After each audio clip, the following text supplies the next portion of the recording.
श्रीवास्तव, और ये डिबेट शुरुआत होने से पहले विवेक जी ने बताया, जब ये रिपोर्ट चल रही थी कि मैं भी उतरौला से हूं, मुझे आज पहली बार पता चला कि उतरौला से हैं, और उतरौला न्यायालय का बाबू जिसका जिक्र विक्रम जी कर रहे हैं जी, उस बाबू राजेश उपाध्याय की पत्नी संगीता को छांगुर ने पुणे की एक जमीन के एग्रीमेंट में हिस्सेदार बनाया था, उस पर भी कार्रवाई हो रही है। तो सर कौन कौन साझेदार रहे हैं, सबका हिसाब किताब होगा, लेकिन सवाल फिर वही है जी कि आदिल भी इधर उधर घूमने लगे, क्या आप भी इधर उधर घूमेंगे या छांगुर पर टिके रहेंगे? देखिए अब हम इसको अगर टेक्निकली विवेचन करें और हमारे साथ डीजीपी, पूर्व डीजीपी हैं, लर्नड आदमी हैं, ये इस पे ज्यादा लाइट भी डाल सकते हैं। यहां पे दो तरीके के केसेस मेरे को दिख रहे हैं from a technical legal perspective. Number 1, money laundering, कि आप पैसा कहीं से ला रहे हो, किस तरीके से ला रहे हो, कैसे आ रहा है, किन डिस्ट्रिक्ट्स में जा रहा है, कैसे एक्सचेंज हो रही है नेपलीज करेंसी इंडियन करेंसी से, ये एक केस बनता है। दूसरा केस बन जाता है कि साहब आप जबरन कन्वर्जन कर रहे हो कि नहीं कर रहे हो, वो फोर्स है क्या है, इसके ऊपर जो हमारे कानून है उनका पालन होना चाहिए, ठीक है। लेकिन कहीं ना कहीं इसके अंदर जब आप ये लिख रहे हैं कि साहब वो इस्लाम को बहुत अच्छा दिखा रहा था और मोटिवेट कर रहा था, तो अगर मैं हिंदू हूं और अगर मैं अपने धर्म को अच्छा दिखाता हूं, that I don't think is a criminal offence. तो वो क्यों दिखाया जा रहा है? नहीं, अच्छा दिखाना बुरी बात नहीं है, वो तो लेकिन दूसरों को बुरा कहना बुरी बात है। नहीं, आप देखिए, आपने आधी लाइन सुन ली। नहीं, आप अरे कहिए आप अपने धर्म को अच्छा, मैं अपने धर्म को अच्छा कहूंगा, लेकिन आजादी साहब अपने धर्म को अच्छा कहेंगे और कहना भी चाहिए। देखिए, लेकिन अब ये हो कि मैं कहूंगा कि हिंदू ही धर्म सबसे अच्छा, इस्लाम बुरा है, या फिर आजादी साहब कहें कि इस्लामी सबसे अच्छा, हिंदू बुरा, ये गलत है। भाई किसी को बुरा कहना तो बात गलत है, तो बात लेकिन हर व्यक्ति अपने धर्म को अच्छा मानता है। अरे अच्छा पालन करता है, बुरा कहना है। दूसरी बात मैं ये कहना चाहूंगा, मैं एक अलग विषय पे डिस्कस करूंगा कि कन्वर्जन शब्द से जो कि कॉन्स्टिट्यूशनली अलाउड है, फोर्स कन्वर्जन नहीं अलाउड है, उसके खिलाफ कानून है। सिर्फ कन्वर्जन, लेकिन कहीं दिखाइए, कहीं ग्राफिक्स में दिखा दीजिए, कहीं रिपोर्ट में आप सुनवा दीजिए। हाँ, तो मैं वही कह रहा हूं आपसे कि कन्वर्जन शब्द से इतनी एलर्जी क्यों? जब मेरा देखिए प्रॉब्लम क्या है, 1400 साल पहले इस्लाम आया, क्रिश्चियनिटी आई, अन्य धर्म आए, ये लोग जगह जगह गए, मेहनत करी, अफ्रीका में गए, अमेरिका में गए, यूरोप में गए। सुनिए एक मिनट जरा बात को। और इन्होंने कहा साहब हमारे पैगंबर आए हैं, बहुत अच्छा पैगाम है, आप आइए, हम आपको दावत देते हैं। कुछ लोग आए, कुछ लोग नहीं आए, ठीक। हम कहीं नहीं गए, हमारे धर्मगुरु कहीं नहीं गए, आपने किसी को दावत नहीं दी, आपने दलितों को कहा हटो हटो हटो हटो हटो, मंदिर में नहीं आना है, तुम बैकवर्ड हो, तुम दलित हो, पीछे हटो। कोई मुसलमान ईसाई आएगा तो गांव में उसके लिए कप अलग, बर्तन अलग। मैं वही कह रहा हूं, जब हिंदू, सुनिए ना सर, जब हिंदू धर्म लिमिटेड हो गया, दिक्कत है छांगुर पर टिकने में, एरिया में पॉलिटिकली मजबूरी है, तो हम मचा रहे हैं पॉलिटिकली मजबूरी है आपकी। कन्वर्जन आप टिक ही नहीं सकते छांगुर पर अकेले, बनाइए ना हिंदू, आप टिक ही नहीं सकते छांगुर पर अकेले। मैं कह रहा हूं आप अफ्रीका के अंदर काले मनुष्यों में कौशल का रिप्लाई करिए, फिर मैं विनोद बंसल जी आपके पास आ रहा हूं। नहीं, पहले बोलने दीजिए जरा ये बोले हैं हिंदू परिषद के हैं जरा कि हमारे धर्म में, मुझे तय कर रहे हैं, रुक जाइए। मैं इसलिए पहले इनसे चाह रहा हूं जी, क्योंकि आपने पहली लाइन पॉलिटिकल ले ली जी, और आप दलित वोट बैंक की ओर शिफ्ट हो गए। हाँ, तो ये एजेंडा बहुत क्लियर है कौशल कांत भाई, और एजेंडा बहुत क्लियर ये है कि दलित वोट बैंक वाला खेल खेलो, छांगुर पर नहीं टिकना है। छांगुर पर टिकेंगे तो मामला फिर गड़बड़ है, वोट बैंक वाला है। देखिए, इतनी देर की बहस में सब लोग अपने आप को खुद ही नंगा कर रहे हैं, जिनकी जो हकीकत है वो अपने आप सामने, मुझे बोलने की जरूरत ही नहीं पड़ रही है।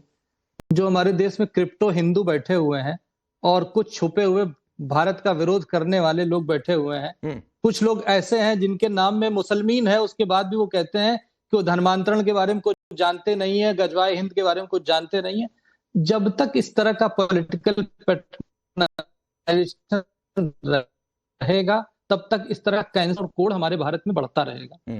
उस कैंसर और कोड को खत्म करने के लिए ये जो जयचंद रूपी भारतवर्ष में बैठे हुए हैं ना, इनको जेल में डालना पड़ेगा, इनको एक्सपोज करना पड़ेगा, इनको नंगा करना पड़ेगा। अघोषित और कुछ लोग जो क्रिप्टो हिंदू हैं, जो लोग अभी हंसने की कोशिश कर रहे हैं, आप सिर्फ इंटरव्यू देते रहिए, आपको जनता के सामने एक्सपोज हो रहे हैं, आपके पास कुछ नहीं बचा है, कहीं कोई धरती नहीं बची हुई है, आप व्यक्तिगत अटैक कर रहे हैं। मैंने किसी का नाम नहीं, हिंदू समाज मेहनत करके, मैंने इसीलिए कहा था वीएचपी को लाइए डिबेट में, बंसल साहब बोलेंगे आपने देखा कि हमारे धर्मगुरु क्यों नहीं गए अफ्रीका, अमेरिका, यूरोप, आप चले जाते, आप बोलते हैं भगवान शिव का संदेश देके मैं आया हूं और शिव स्रोत सीखिए और बोलिए पूरी दुनिया में कोई जगह नहीं मिली। क्यों नहीं बोला अरे आपने? विवेक श्रीवास्तव जी, आप क्यों बीच में हमने नहीं बोला, हमने नहीं बोला तो फिर संख्या में कम हुए, संख्या में कम हुए तो आप मुसलमानों को गाली दीजिए, कभी ईसाइयों को गाली दीजिए, मुझे जयचंद बना दीजिए, मुझे एंटी नेशनल बना दीजिए। क्या आप राष्ट्रद्रोही हैं? क्या आप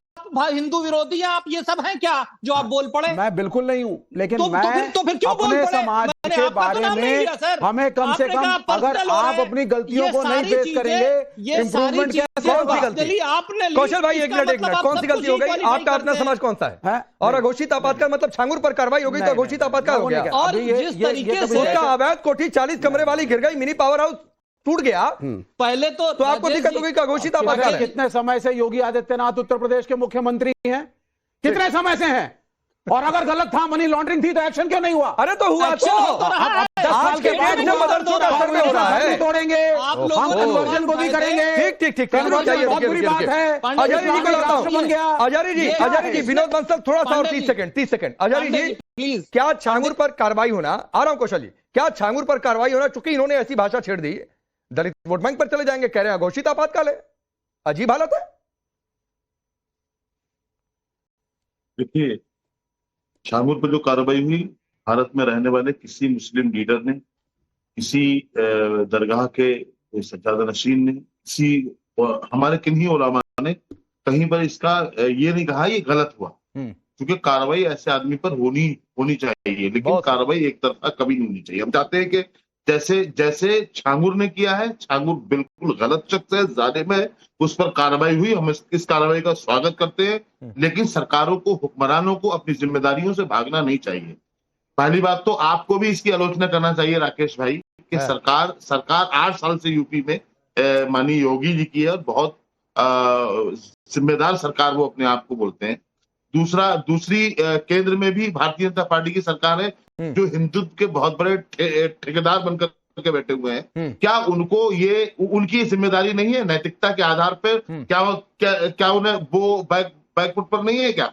क्यों उन्होंने उनके क्यों बैकफुट पर?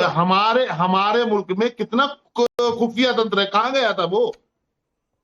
तो बिना खुफिया तंत्र के पता चल गया। खुफिया तंत्र क्या कर रहा था? मैं कह रहा हूं सरकार ने बहुत सुनो सरकार बहुत ज्यादा, सरकार के लोग जब माइक पर जाते हैं वोट मांगने के लिए तो बहुत मुसलमानों को निशाना बनाते हैं यही लोग। हम पूछना चाहते हैं कि वो 15 साल से है, पहले 4-5 साल शुरू में दूसरी पार्टियों की भी सरकारें रही है, तो मैं बहुत जिम्मेदारी के साथ कह रहा हूँ, वो लोग भी जिम्मेदार हैं, ये लोग भी जिम्मेदार हैं, जिनकी भी सरपरस्ती में ऐसे लोग उभर के आते हैं, उन पर कार्रवाई होनी चाहिए। दूसरा, अभी आदिल भाई ने एक के संगीदार का नाम लिया था, आपको उसमें बुरा क्यों लगा था? ये बुरा कहाँ लगा? मैं कह रहा हूँ बिल्कुल नहीं बुरा लगा। अरे के शर्मा हो, आसाराम हो, राम भर के गाली दीजिए भाई, और सबसे पहले मीडिया ने गाली दी, कोई किसी के नहीं। आप आड़ में जाकर छिप रहे हैं। जिस तरीके से आप कह रहे हैं छांगुर पर अकेले बात नहीं करेंगे, सरकार जिम्मेदार है। मैं विनोद बंसल को लाता हूं। मैंने मुसलमानों को हिंदू बनाया है, फिर वही बात है। विनोद बंसल जी उसकी करीब 2-3 साल से वो जेल में क्यों नहीं जाएगा? ठीक है, इसके बाद आदिल भाई आऊंगा, पहले विनोद बंसल। हाँ ठीक है, मैं यहीं था, आप भी यहीं थे, विनोद बंसल, और यहां पर बैठे सभी लोग यहीं थे जब पिछले 2-3 साल से खबरें बहुत तेजी से चली और एक्टिविटी शुरू हुई कि जितने अवैध मदरसे हैं जो फंडिंग का सबूत नहीं दे रहे हैं उनका सर्वे हो जाए। तो यही लोग कह रहे थे मुसलमान टारगेट पर है, मदरसे टारगेट पर है। अभी आप ये देखिए बलरामपुर नेपाल की सीमा पर किस तरीके से जाल फैला हुआ था। दावा केंद्र बनाएंगे, आसपास के जिलों की डेमोग्राफी चेंज करेंगे, ये पूरा खेल। और पिछले 3-4 साल से सरकार लगी हुई थी कि ये जो हिसाब किताब चल रहा है इसको बंद किया जाए, लेकिन फिर भी कह रहे हैं सरकार सोई हुई है। देखिए बात यह कि जिन्होंने आंखें बंद कर रखी हैं, काला चश्मा लगा रखा है, तो निश्चित रूप से उनको दिखेगा कैसे। मैं तो कहना चाहता हूं, देखिए कि जब जागे तब सवेरा। आज तो ताली बजा दो कम से कम। मैं कहता हूं चलो 8 साल की नाकामी थी, अब आज तो कामयाब हुई सरकार। अब आज तो सब लोग मिलकर के एक साथ ताली बजा दो कि बोले बाबा की जय। मैं कहना चाहता हूं, देखिए सैकड़ों से ज्यादा अकाउंट, हजार करोड़ से ज्यादा की संपत्ति, और जो अपना फंडिंग, फॉरेन फंडिंग। अरे यार कैसी बात कर रहे हो यार? तो कौन सी सरकार? आपकी सरकार जो हमें चिकित्सा नहीं दे सकते? क्या जंगुर? बताओ ना आप हमें। भैया आप जंगुर की सरकार बनाओगे क्या? वो जंगुर जैसे जियर, अरे जिहादी जल्लाद की सरकार बनाओगे क्या? जलालुद्दीन जिहादी जल्लाद जो है, बोलो जिहादी जल्लाद था, आप बोलो जिहादी जल्लाद था, अरे बोल दो ना जिहादी जल्लाद था। मैंने कम्युनिटी का नाम नहीं लिया, आपको कम्युनिटी अटैक हो रही है। जब मैं जिहादी जल्लाद बोल रहा हूँ तो आपको कम्युनिटी अटैक होती है। इसके सिवा मैं कहता हूँ जिहादी जल्लाद बोलो ना, आप बोलो ना जिहादी जल्लाद था नहीं। पार्टी का अच्छा उसने जिहाद नहीं बोला था, उसने जिहाद नहीं किया था, कैसी बात कर रहे हो? आपको कुछ नहीं है। देखिए यही है इनकी बात। ये देखिए कभी अच्छे को अच्छा नहीं कहेंगे कभी भी, ये हमेशा से उनको कवर फायर देने का काम करेंगे। मैं कहता हूं जल्लाद को फांसी दो ना जी, जिहादी जलालुद्दीन जल्लाद को फांसी दो। बोलिए ना, आप सब लोग मिलकर बोलो एक साथ बोलो जिहादी जल्लाद जलालुद्दीन को फांसी दो। बोलो ना, त्रिपुरा से लेकर, अरे बोलो तो एक बात तो बोल दो, अरे बोलो ना, इतिहास पिछले में छोड़ दीजिए। आप तो ये बताइए कि हजारों लोगों का धर्मांतरण, अवैध धर्मांतरण कराने वाले, सैकड़ों बेटियों का चीरण करने वाले, ऐसे अनेक लोगों को जो है ना मौत के मुंह में धकेलने वाले और विदेशी फंडिंग लेकर के भारत को पर आक्रमण करने वाले ऐसे लोगों के प्रति क्या होना चाहिए? ये देखिए ये अच्छा मैं एक चीज पूछ रहा हूँ, मैं एक चीज बीच में नहीं बोल रहा था, एक चीज अरे अजरी जी विनोद बंसल जी कह रहे हैं, अच्छा मैं छोड़ दीजिए उनकी बात नहीं कह रहा हूं, आपके हिसाब से इस जमालुद्दीन इस छांगुर पर क्या सख्त से सख्त एक्शन होना चाहिए? वो कह रहे हैं फांसी दे दो, सोशल मीडिया पर कुछ लोग कह रहे हैं एनकाउंटर कर दो, बहुत सारी बातें हो रही है, आपके हिसाब से क्या कार्रवाई होनी चाहिए? ये पूरा मामला कोर्ट में जाएगा। जो जज साहब उसके लिए करते हैं, फांसी दे दे, उसको कौन मुसलमान फॉलो कर रहा है? वो कोई फॉलो कर लायक है? ये काम कोर्ट करेगा, संविधान करेगा, कानून करेगा। नहीं इसको फतवा क्यों नहीं जारी करते? किसी का घर गिरा इसको देना, फतवा क्यों नहीं जारी करते भाई? ये इस्लाम का विरुद्ध है ये। कोर्ट में अभी वो तो इस्लाम का काम कर रहा था भाई, पहले किसी का वो तो इस्लाम का काम कर रहा था, गिरा रहे हो तो आप इस्लाम की संख्या बढ़ा रहा था। नहीं है। अच्छा एक मिनट, विनोद बंसल ने एक बात सही कही। नहीं मैं अजरी जी आपकी इस बात से सहमत हूं, अजरी जी मैं आपकी इस बात से सहमत हूं, ये ठीक है कोर्ट तय करेगा, मैं तो हर बार कहता हूं कोर्ट तय करेगा, सड़क पर बिल्कुल तय नहीं होना चाहिए। लेकिन किसी एक इस्लामिक स्कॉलर का या किसी मौलाना का कोई फतवा आया हो इस छांगुर के खिलाफ तो मुझे जरा दिखा दीजिएगा। फतवा क्यों चाहिए? अच्छा ऐसे फतवा जारी कर देंगे? नहीं ऐसे फतवा जारी हो जाएगा देवबंद से, ऐसे फतवा जारी हो जाएगा देवबंद से, और अब छांगुर पर फतवा नहीं जारी होगा। आप डिफेंड मत करिए, आप क्यों आगे नहीं, क्यों आप डिफेंड कर रहे हैं? क्या होता है? क्यों आप डिफेंड कर रहे हैं?